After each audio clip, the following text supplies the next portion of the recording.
Hamas maupun Palestina, apalagi mereka mengakui bahwa ini punya saya. Nggak nyambung sekali. Ya.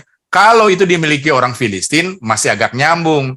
Tetapi orang Filistin itu udah lama punah. Ya. Dan orang Filistin itu makan babi dan makan anjing. Sama seperti di kampung halamannya di Yunani. Jadi nggak nyambung banget sama sekarang yang sering digembar-gemborkan sebagai, oh saya bangsa Palestina, dan Jokowi juga meyakini. Nah ini yang paling parah nih.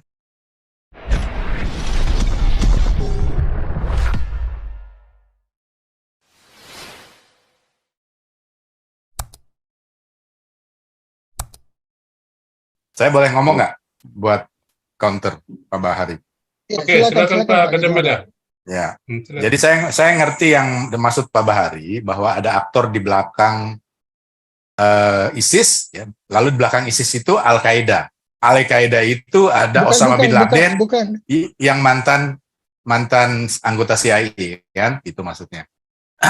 Tapi Pak, terus terang saya pribadi bahkan dunia, ya, tidak pernah bisa membayangkan ada kitab suci, ya, kitab suci yang isinya adalah yang begitu biadab, Pak. Sampai Ustadz Saifuddin Ibrahim mengatakan 300 ayat itu harus dihapuskan, Pak. Kalaupun itu ada aktor di belakang itu, tapi itu penting buat kita, Pak. Itu pun kalau ada. Jadi itu ideologi yang diyakini, yang seperti tadi Pak Teddy katakan, memang dasarnya itu. Kalau disederhanakan, ini Benyamin Netanyahu yang ngomong lagi. Dia bilang gini, mau selesai nggak? Gampang, dia bilang. Kalian yang punya ideologi radikal agama Islam itu, yang Pak Teddy kecil-kecilkan, kalau menurut saya harus ditegaskan, ya, supaya semua orang teredukasi, dan supaya orang itu nggak bisa hidup, ya, yang namanya punya ideologi bunuh, kafir, penggal kafir itu sesuai dengan 300 ayat Quran itu, ya saya ulangi lagi, sesuai dengan 300 ayat Quran itu. Jadi yang tadi saya belum mesti tertinggal, begitu sederhana Benyamin Netanyahu katakan, simple. Mau nggak dia tetangga kita? Mau nggak si Hamas itu bertetangga dengan negara Israel? Pak Bahari bisa tanya juga teman-temannya di Indonesia, ada orang-orang yang menganut 300 ayat Quran itu, mau nggak negara Israel berdiri? Atau maunya musnah? Kalau mereka maunya musnah, ya Hamas pun harus musnah. Karena itu udah nggak mungkin didamaikan dengan cara apapun. Tadi Pak Teddy bilang nggak akan bisa. Nah, jadi sekarang bagaimana? Korban 1.200 orang Israel itu digambarkan supaya gampang gitu. Kenapa kok jadi Israel seperti kalap gitu ya? 911 di New York itu, ya, korbannya sekitar ribuan. Tapi penduduk Amerika 300 juta, nggak sampai 10.000, Pak. Tetapi ini bukan kata saya ya, gitu, kata media Israel, 1.200 orang Israel yang mati dengan penduduk cuma 9 juta, itu artinya sebanding dengan 60.000 orang yang mati di Israel. Sehingga udah nggak usah lagi pikiran Pak Bahari itu dipertimbangkan. Udah hajar habis, ya, sudah nggak ada maaf untuk orang yang punya ideologi seperti teroris Hamas. Untuk orang Muslim yang menganggap 300 ayat Quran itu benar. Dan itulah makanya saya berterima kasih walaupun Pak Bahari mengatakan bahwa itu berbahaya, itu jangan-jangan ada aktor di belakangnya, ISIS atau Al-Qaeda itu. Itu yang saya bilang, saya ngerti tadi. Nggak ada, Pak, saya bisa membayangkan ada kitab suci isinya bantai orang, penggal orang, sembelih orang, Pak. Tapi ternyata ada, Pak. Dan saya pun ketika ngomong di teman-teman saya yang sudah jadi presiden direktur, sekarang masih menjabat di BUMN, nggak percaya mereka. Saya bilang, mau taruhan nggak? Saya bukan ngomong bohong nih di grup ini, tapi saya berani ngomong dengan bukti-bukti bahwa memang terjadi genosida. Ya, jadi maksud genosida itu begini. Benyamin Netanyahu mengatakan, nih ya, 3.500 tahun bangsa Israel ada di tanah perjanjian tanpa terputus dan selalu jadi mayoritas sampai penjajahan lewat dari Babilonia, Assyria, Persia, Roma, Imperium Bizantium. Selalu jadi mayoritas. Tetapi ketika penjajahan Islam, nah yang saya mau buktikan nih ke teman-teman saya, mau tahu nggak genosid itu, gitu kan? Karena saya punya ada referensinya. Tapi tetap aja sulit Pak disampaikan karena ini kalangan intelek yang terlalu biadab Pak. Ya, salah satunya adalah ya Safia, ya suaminya dibunuh, beberapa adik kandungnya diambil jadi budak, bapaknya dibunuh juga, bangsa sukunya Bani Israel itu dibantai juga. Lalu pada hari yang sama dia tinggal pilih mau jadi istri Muhammad atau diperkosa oleh yang lain, oleh teroris ISIS pada zaman itu. Gitu. Akhirnya dia nggak punya pilihan, jadi istrinya Muhammad, dan setelah itu dia racun Muhammadnya. Karena untuk membuktikan dia nabi apa bukan. Jadi ini sejarah panjang yang kalau diceritakan sekarang seperti kok begitu ya? Hoax gitu. Saya dibilang hoax itu ceritanya. Nah, jadi ya buat Pak Bahari yang tadi itu enak kalau kita bicara yang diskusi yang sifatnya bukan ngomongin seperti yang terjadi di Israel ya. Tapi karena ini sekarang terjadi di Israel itu udah sangat sebutan 911, kalau disederhanakan jadi 911-nya versi Israel yang sebanding dengan 911 bahkan lebih dahsyat karena penduduk Israel cuma 9 juta. Jangan ngomong lagi yang seperti Pak Bahari katakan tadi ya belakangan. Tapi sekarang menurut Israel habiskan dulu namanya. Cemplungin ke laut itu yang namanya Hamas itu. Sekian. Saya mau nanggapi. Halo. Setuju apa yang Pak Gajah Mada bilang. Nanggapi. Hanya yang jadi persoalan mereka nggak bisa bedakan mana Hamas mana Palestina. Karena kan susah mereka bedakan mana Hamas yang lebih 30.000 dengan Palestina yang 2,3 juta. Jadi gini loh Pak Bahari, jadi sebelum gempuran udara ini sudah ada peringatan dari pemerintah Israel untuk warga sipil dipersilakan keluar dulu. Itu silakan dicek itu Pak.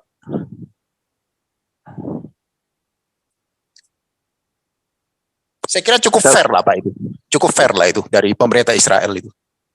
Pak, saya jujur, saya nggak mau lihat analisa tentang peringatan dini lain. Ini masalah membunuh itu. Dan maksud tujuan membunuh. Kalau strategi cara kita juga boleh melakukan strategi cara membunuh. Walaupun dengan bentuk jangka panjang. Karena Hamas ini, jujur aja, kalau kita punya opini, mereka sudah lama rencanakan. Tetapi setelah mereka sudah bertahun-tahun rencanakan, mereka mengumpulkan amunisi dan lain sebagainya. Dan mereka menyerang tiba-tiba, itu biasa, opini biasa.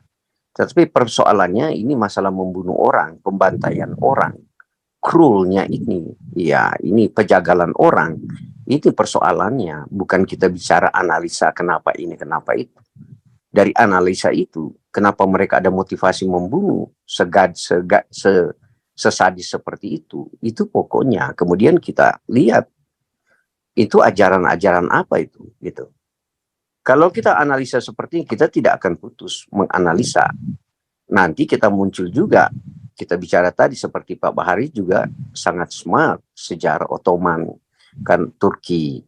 Karena Islam diajarkan terus, kalau teman-teman di sini ya jujurlah, kalau kita membuka Google, karena saya senang dengan Google dengan Wiki, supaya ada referensi untuk bicara. Itu ahli-ahli agama Islam itu selalu dia meneliti Universitas Islam, UEN semua. Mereka menganalisa apa sebab peradaban Islam itu mundur zaman sekarang. Karena dia mau coba-coba menggali lagi bahwa mereka pernah jaya pada tahun-tahun lalu. Tapi kejayaan-kejayaannya itu sudah berakhir dan ingin mereka mengembalikan peradaban itu. Ternyata peradabannya itu sudah tidak mampu menyesuaikan dengan peradaban sekarang. Daripada peradaban ini bukan analisa, ini pakar-pakar yang mau mengambil tesis menjadi doktoral di bidang keislaman. Analisa mereka begitu terus-menerus. Sehingga ada kebencian. Ini dasar kebencian, diajarkan kebencian itu.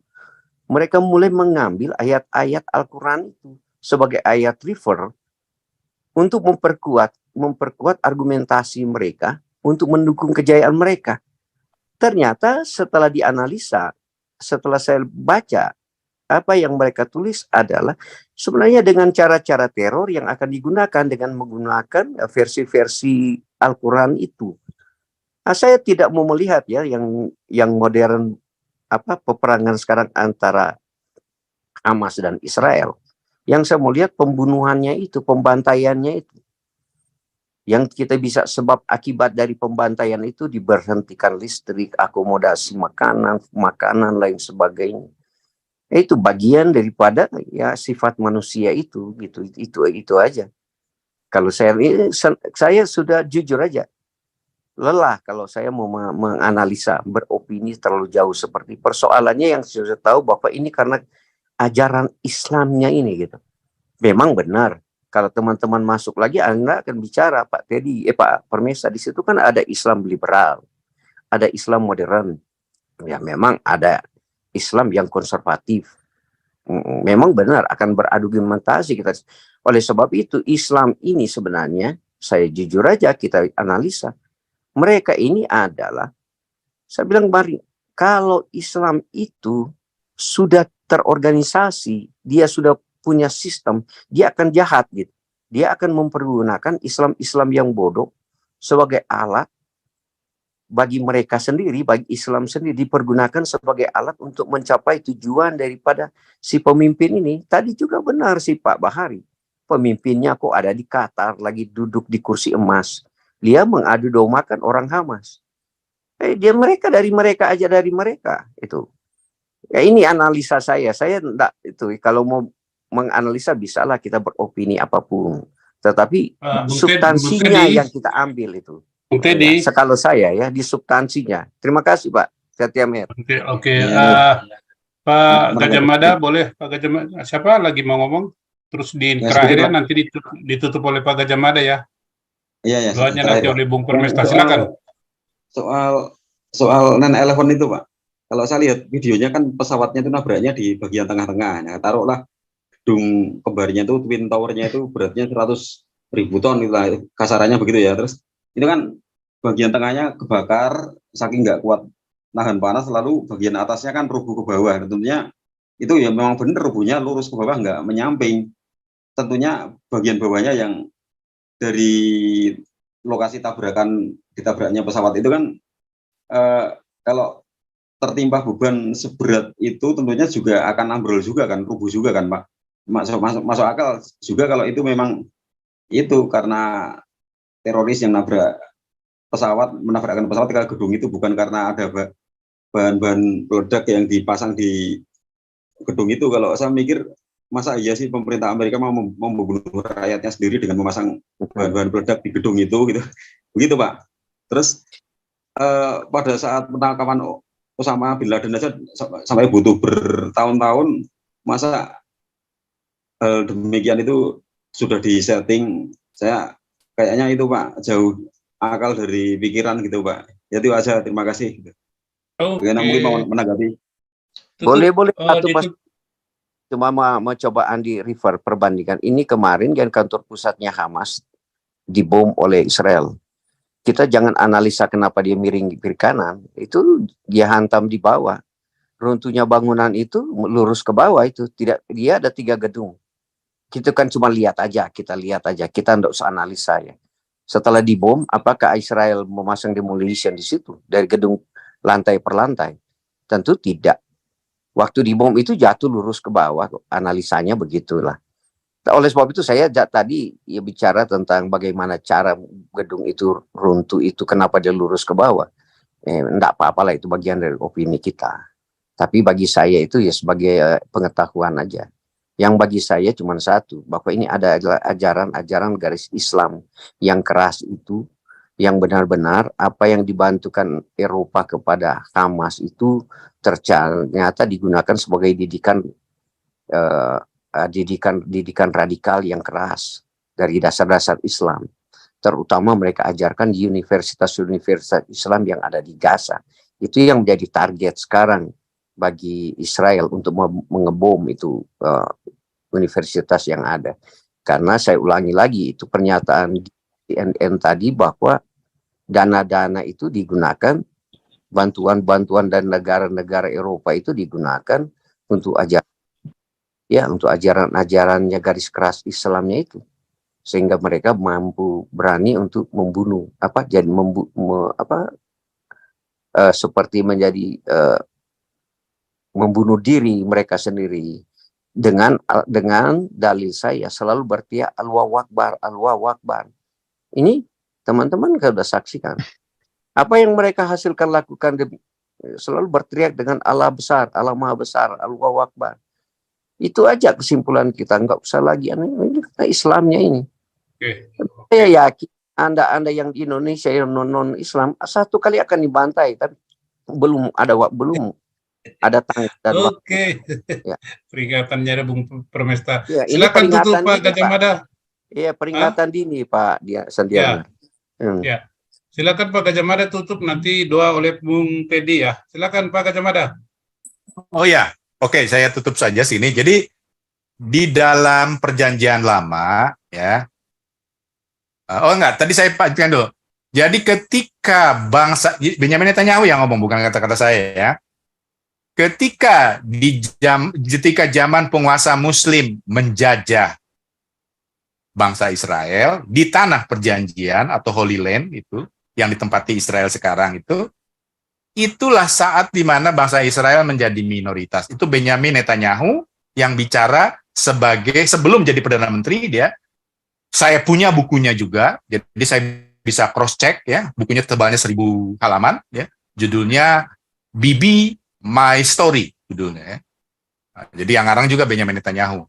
Bapaknya juga ahli sejarah ya. Dan dia bergaul dengan para cendekiawan Yahudi ya di tetangga-tetangganya itu yang pinter-pinter juga, yang ngerti sejarah juga gitu. Nah, itu dari sisi bagaimana bangsa Israel mengapa ya. Jadi gini, bangsa Israel tidak terputus ya. Dan terus ada sampai sekarang selama 3.500 tahun ya. Makanya dia menuntut haknya. Kalau ibu siapa tadi yang pagi sore-sore ya, yang katanya Tuhan yang memberikan tanah perjanjian itu, dia itu ngelihatnya dari sisi itu. Kalau Benyamin Netanyahu melihatnya dari sejarah di mana mereka selalu ada, kecuali mereka setelah itu digenosid.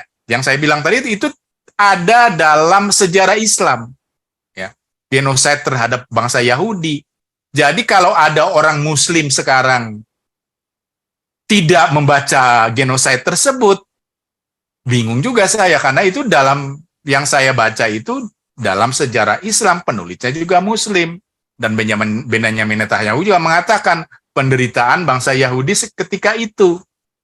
Nah, jadi ketika sekarang kan jadi kacau balau nih kan. Jadi itu punya siapa? Ya memang bukan punya orang Arab, apalagi yang ngaku Palestina, ya, entah itu Hamas maupun Palestina, apalagi mereka mengakui bahwa ini punya saya. Nggak nyambung sekali, ya. Kalau itu dimiliki orang Filistin masih agak nyambung. Tetapi orang Filistin itu udah lama punah, ya. Dan orang Filistin itu makan babi dan makan anjing, sama seperti di kampung halamannya di Yunani. Jadi nggak nyambung banget sama sekarang yang sering digembar-gemborkan sebagai, oh saya bangsa Palestina, dan Jokowi juga meyakini. Nah ini yang paling parah nih. Jokowi pun meyakini Israel penjajah. Waduh, di Quran bilang Israel bukan penjajah, itu memang punya tanah perjanjian, itu di Quran pun ada. Al-Maidah ayat 21. Ini ditampilkan di TV Kuwait. Saya pernah ngirim. Ya benar Pak, benar Pak Bahari. Ya. Benar Pak Gajah Mada. Ya, ya, jadi itulah akar masalahnya. Tapi Itu pun Benjamin Netanyahu masih menawarkan. Simple. Mau nggak Anda bertetangga dengan saya? Kalau kamu nggak mau bertetangga dengan saya seperti Iran, Israel harus musnah. Hamas juga bilang, Israel harus musnah. Coba orang di Indonesia yang radikal tanya sama Pak Bahari, Israel harus musnah nggak? Ini kan saya lagi ngomong juga didengar yang Muslim juga mudah-mudahan. Anda meyakini Israel harus musnah nggak? Nah kalau Anda berpikir seperti itu ya nggak ada pilihan lagi, nggak ada pilihan lain bagi bangsa Israel, ya balik. Siapa yang kuat, dia yang akan menang, dan yang kalah akan musnah atau kalah. Gitu. Makanya terus-terusan. Karena mereka nggak mau. Coba kita punya tetangga. Dia ingin agar kita musnah, ya nggak mungkin dong, ya berkelahi dong. Sama tetangga kita kan, sampai salah satu siapa yang musnah, entah salah satu atau dua-duanya. Nah inilah akar permasalahan kalau disederhanakan. Ya. Pak Gajah Mada benar, Pak Gajah Mada. Itu seperti di Mazmur, mereka orang bebal, diajarkan kebenaran, mereka tidak akan mengerti itu kebenaran. Sudah ada di Al-Quran mereka, tapi mereka tidak akan menerima itu. Itu yang saya bilang tadi. Karena Islamnya ini dia tidak mau menerima kebenaran itu. Ya. Receivernya udah rusak itu, Bung Teddy, udah receivernya. Jadi ya, tutup dengan doa. Kita bahas itu memang begitulah dia. Iya. Jadi libas. Satu-satunya libas selesai kan udah. Tutup Pak dengan doa Pak.